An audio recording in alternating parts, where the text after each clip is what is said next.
If you're reading this, it's already too late. I know how that sounds like some cheap internet scare tactic, right? But I'm not here to scare you. I'm here to warn you. You need to know the truth before it finds you. Before you hear the whistling, or see the monitors flicker at 3:33 a.m., or feel the air shift in a way that makes your skin crawl. I'm writing this from a cramped supply closet, knees pressed to my chest, breath fogging up the screen of my phone. There's something moving in the hallway outside. It's not human. It never was. I can hear its soft, dragging footsteps, the kind that make you want to hold your breath and pray you're invisible.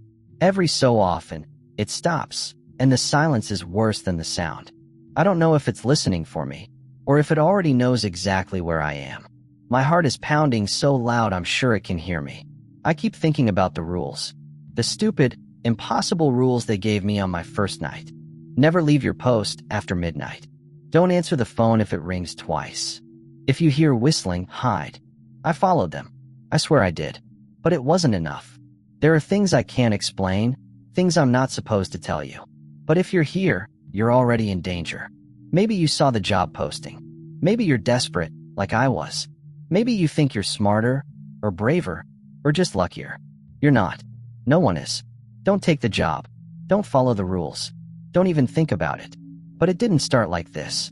I wasn't always hiding in the dark, counting my breaths and praying for morning. Let me take you back to the night it all began. Before all this, my life was painfully ordinary. I was just another face in a city that chews people up and spits them out, working dead-end shifts at a gas station, counting coins to make rent, and pretending I didn't notice the eviction notice taped to my door. My phone was always on silent, not because I was popular, but because I couldn't handle the calls from debt collectors. I'd scroll through job listings at 3 a.m., eyes burning, heart sinking a little more with every experience required and competitive salary that meant nothing. That's when I saw it. The ad was buried between a dog-walking gig and a pyramid scheme, but it caught my eye. Night security guard needed. No experience necessary. $30 per hour. Discretion required. Apply in person. Midnight interviews only. I should have known something was off when I realized there was no company name, no address, just a set of GPS coordinates and a phone number that went straight to voicemail. But desperation does strange things to your judgment.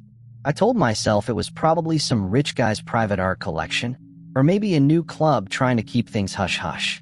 I even laughed about it with my roommate, who said, "Hey, maybe you'll get to wear one of those cool hats." I didn't tell him how much I needed the money, or how the idea of sitting in a quiet building all night sounded like a vacation compared to my usual routine. The application process was weird. I left a message, and a few hours later, I got a text with a single word, midnight. No instructions, no directions, just the time. I almost didn't go. But when you're broke enough, curiosity and caution start to look the same. I followed the GPS coordinates through empty streets, past shuttered storefronts and flickering streetlights, until I found myself standing in front of a building I'd never noticed before. It was old, the kind of place that looks abandoned even when the lights are on. The front door was unlocked. Inside, the air was thick with dust, and something I couldn't name, but that made the hairs on my arms stand up. I should have turned around. I should have trusted that uneasy feeling in my gut. But I didn't. I told myself it was just nerves, that I was being dramatic. I pressed on, thinking about the money, about how different my life could be if I just made it through a few weeks of easy work. The call came exactly at midnight, as if someone had been watching the clock, waiting for the second hand to land. My phone vibrated in my pocket, the sound echoing in the empty lobby. I answered, and a voice calm, measured, and utterly devoid of warmth said, "Come to the 3rd floor. End of the hall." Then the line went dead. I climbed the stairs, each step creaking under my weight, the air growing colder the higher I went.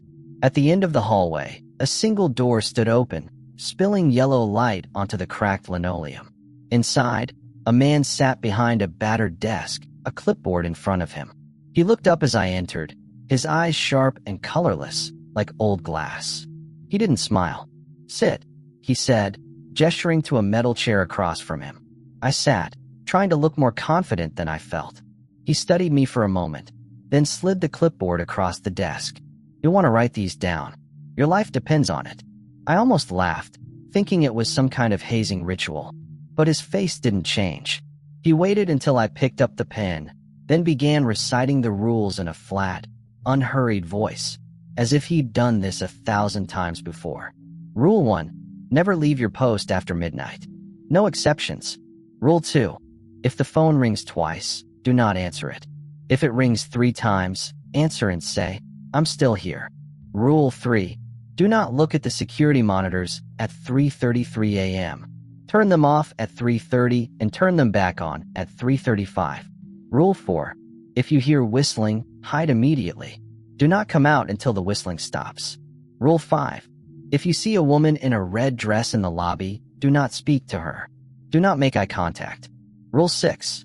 At 4:44 a.m., check the basement door. If it's open, close it. If it's already closed, do not touch it. Rule 7. If you find a key on your desk, leave it there. Do not pick it up. Rule 8.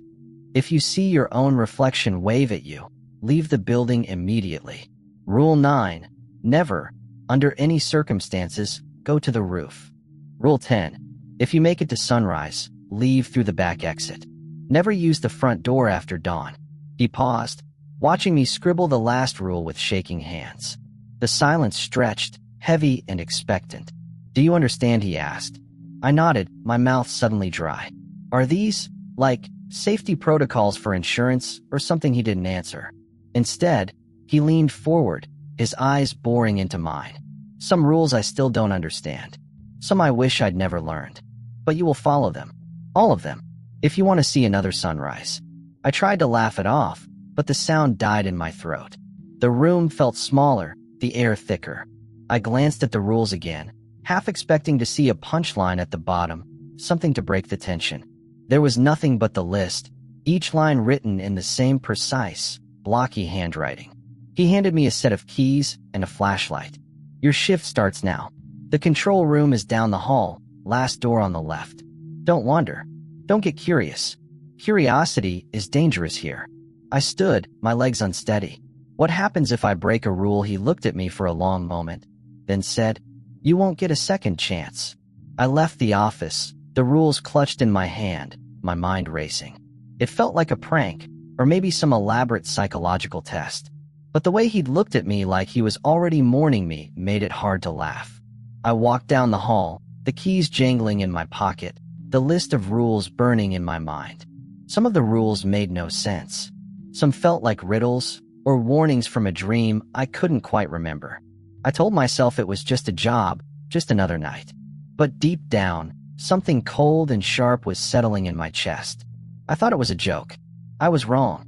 The control room was smaller than I expected, just a battered desk, a bank of ancient monitors, and a single, humming fluorescent light that buzzed like a trapped insect. I dropped my backpack on the floor and sat, the chair groaning under my weight. For a while, nothing happened. The monitors showed empty hallways, silent stairwells, and the shadowy lobby. The only sound was the low hum of the building's old heating system, rattling through the vents like a distant storm. I tried to settle in, telling myself it was just another night shift. I scrolled through my phone, played a few games, even tried to read, but my eyes kept drifting back to the list of rules. They sat on the desk, the paper already creased from my nervous hands. Every so often, I'd glance at the clock, half expecting something to happen at the stroke of each hour. Midnight came and went. Nothing. 1 o'clock. Still nothing. I started to relax, the tension in my shoulders easing as boredom set in. But then the little thing started. The lights in the hallway flickered, just for a second, but enough to make me look up. One of the monitors glitched, the image warping into static before snapping back to normal. I told myself it was just old wiring. A building this ancient was bound to have quirks. But the feeling in my gut, the one that had started in the supervisor's office, never really left. Around 2, I heard footsteps echoing down the hall. Slow, deliberate, too heavy to be a rat or a stray cat. I checked the monitors, but saw nothing. The footsteps faded, replaced by a faint tapping, like someone drumming their fingers on the wall just outside the door. I gripped the flashlight, heart pounding, but forced myself to stay put. Rule 1. Never leave your post after midnight. No exceptions. I almost broke the first rule. I wish I had. Curiosity gnawed at me, whispering that it was probably nothing, that I could just peek out and see for myself. I even stood up, hand on the doorknob, the urge to prove the rules wrong almost overwhelming. But something stopped me, a memory of the supervisor's eyes, cold and certain, and the way he'd said, "You won't get a second chance." I sat back down, forcing myself to breathe, to wait. The minutes crawled by. I watched the monitors, searching for any sign of movement, but the building was still. Too still. The kind of stillness that feels unnatural, like the world is holding its breath. I tried to distract myself, but every creak, every flicker, every shadow seemed to press in closer, as if the building itself was watching me. At 2:57, the phone on the desk rang. Once, twice. My hand hovered over the receiver, the rules screaming in my mind. Do not answer if it rings twice. I let it ring, the sound echoing in the tiny room, until it stopped. Silence settled again, heavier than before. I started to wonder if this was all some elaborate prank, a test to see how much I'd obey. Maybe there were cameras hidden in the walls, supervisors watching and laughing at the new guy jumping at shadows. I almost convinced myself it was true. Almost. That's when I heard the whistling. It started as a faint, tuneless melody, drifting through the vents like a cold breeze. At first, I thought I was imagining it just the wind, or maybe a radio left on somewhere in the building. But the sound grew clearer, winding its way down the hallway, impossibly out of place in the dead of night. The whistling was slow, almost playful, but there was something wrong about it. Something that made my skin crawl. Rule 4.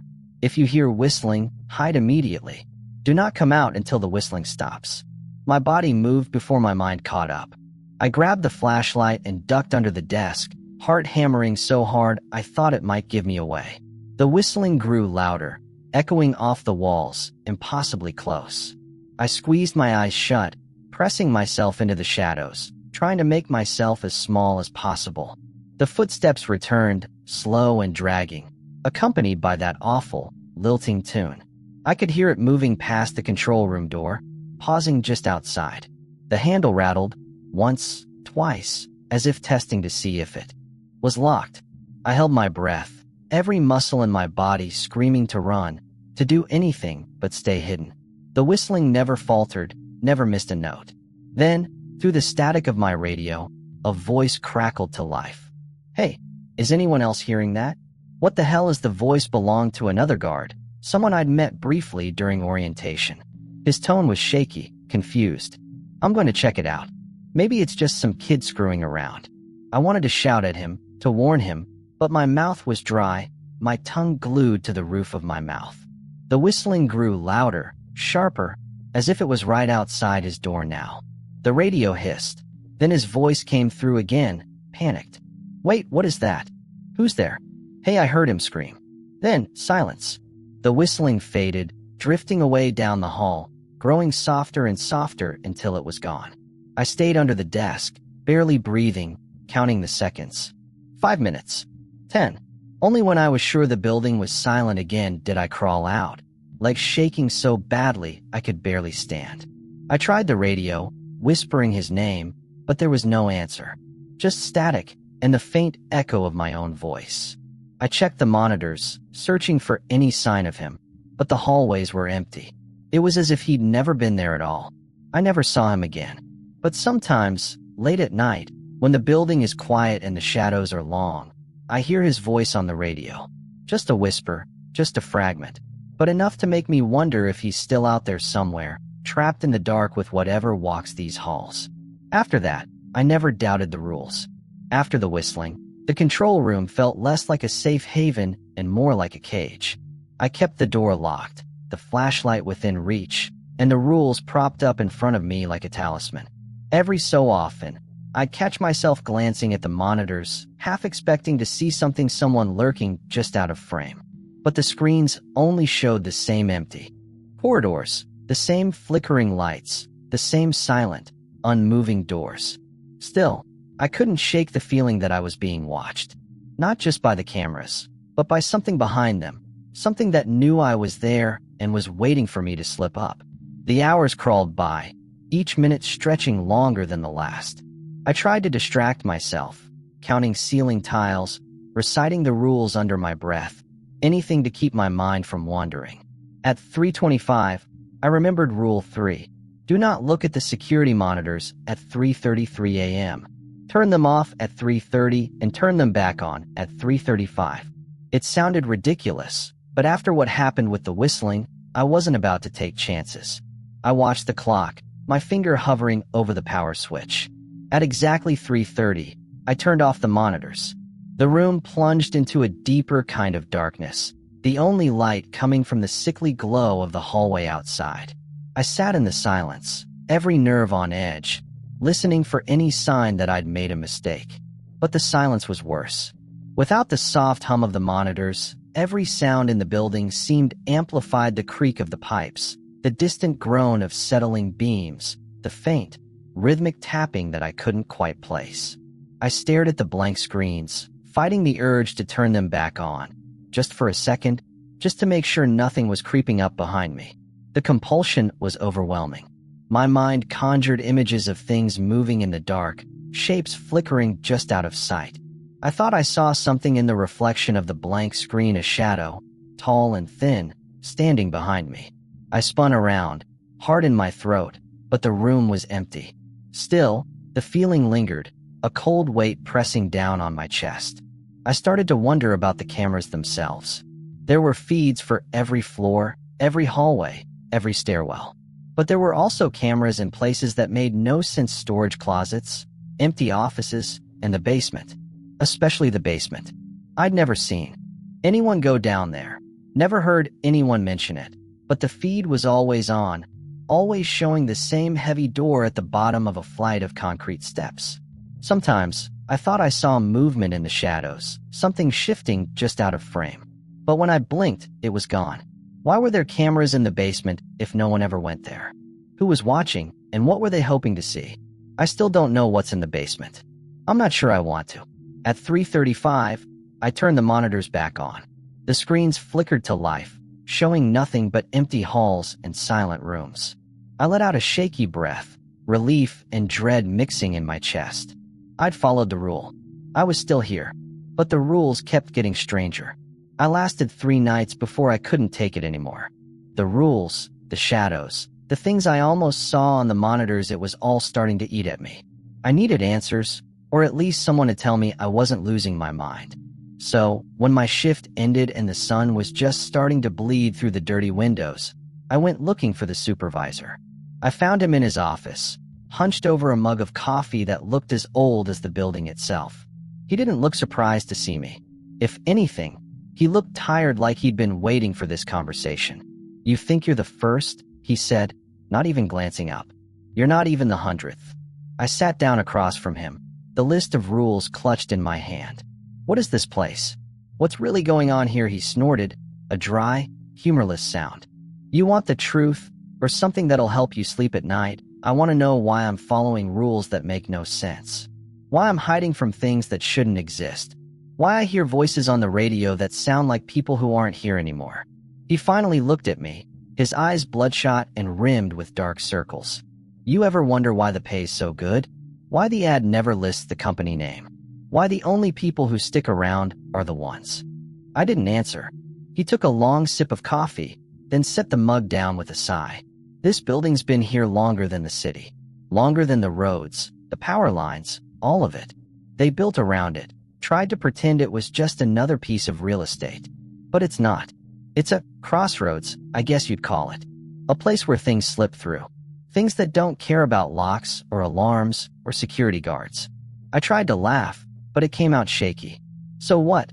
You're saying it's haunted?" He grinned, but there was no warmth in it. "Haunted would be easy. Ghosts, you can reason with. You can bribe, or banish, or just ignore. But this place, there are rules because there have to be. Not for us.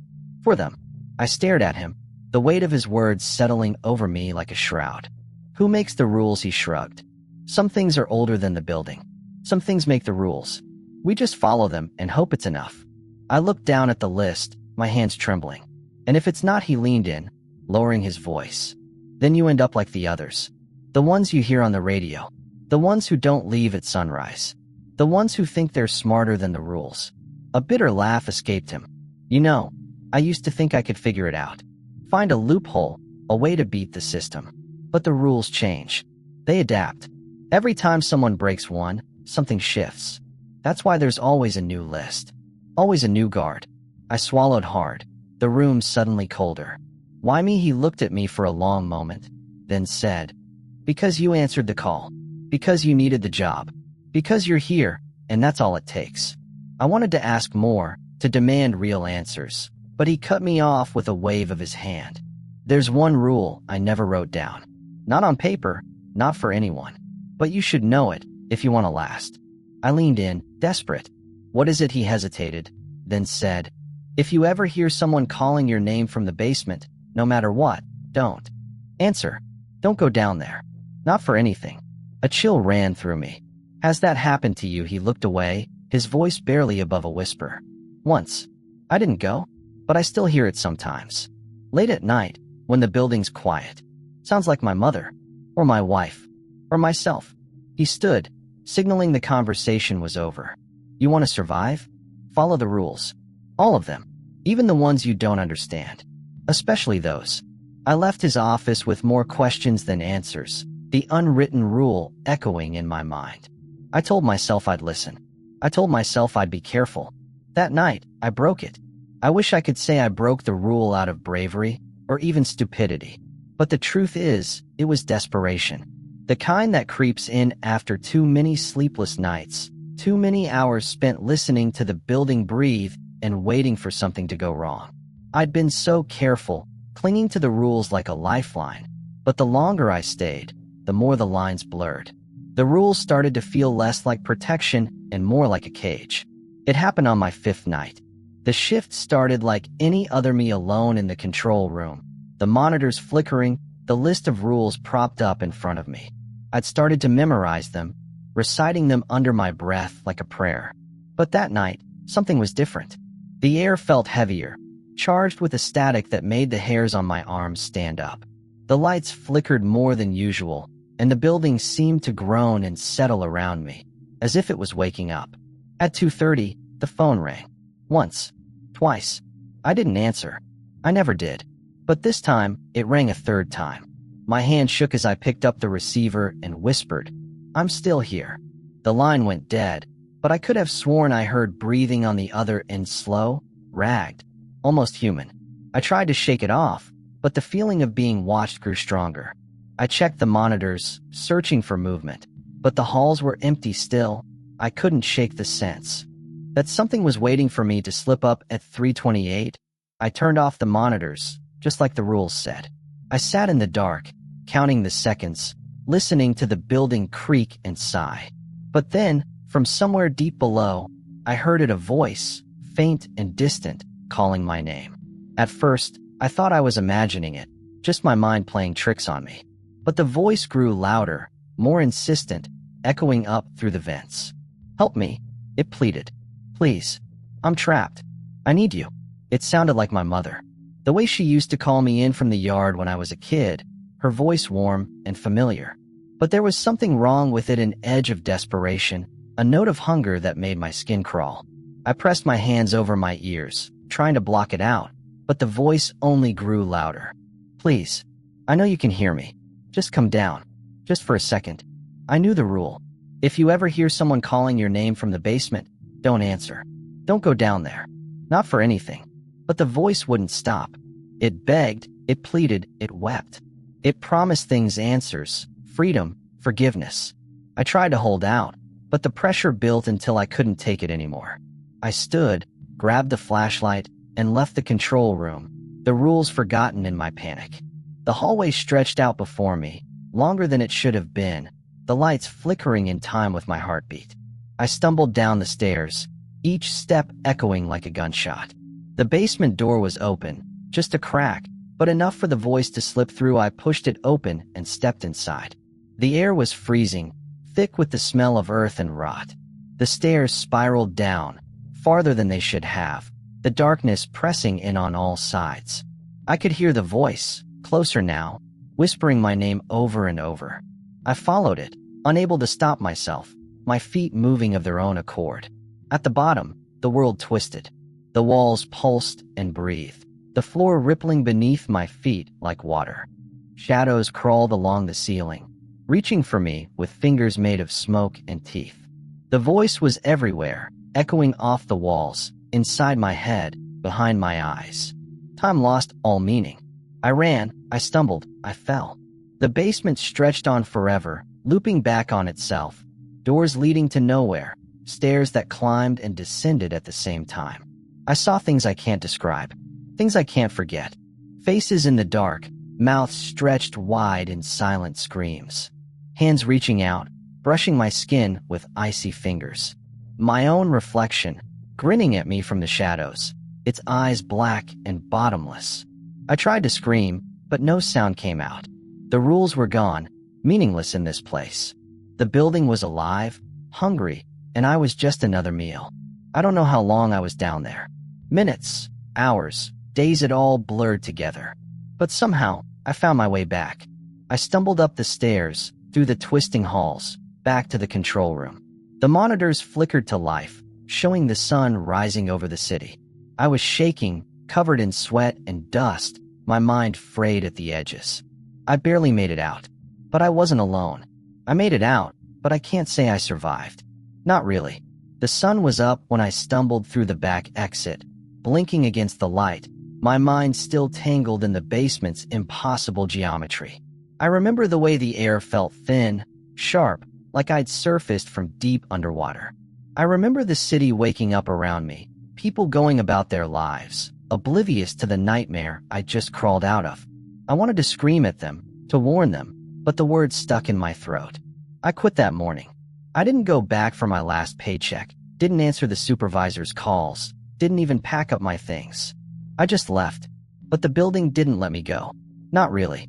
I started seeing things in the corners of my eyes, shadows that moved when nothing else did, reflections that lingered a moment too long.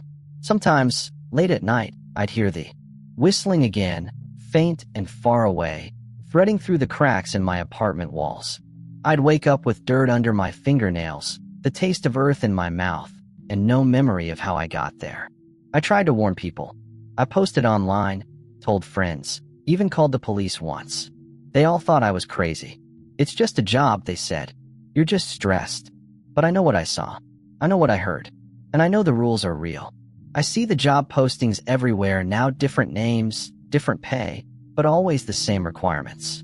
Always the same promise. Discretion required. Midnight interviews only.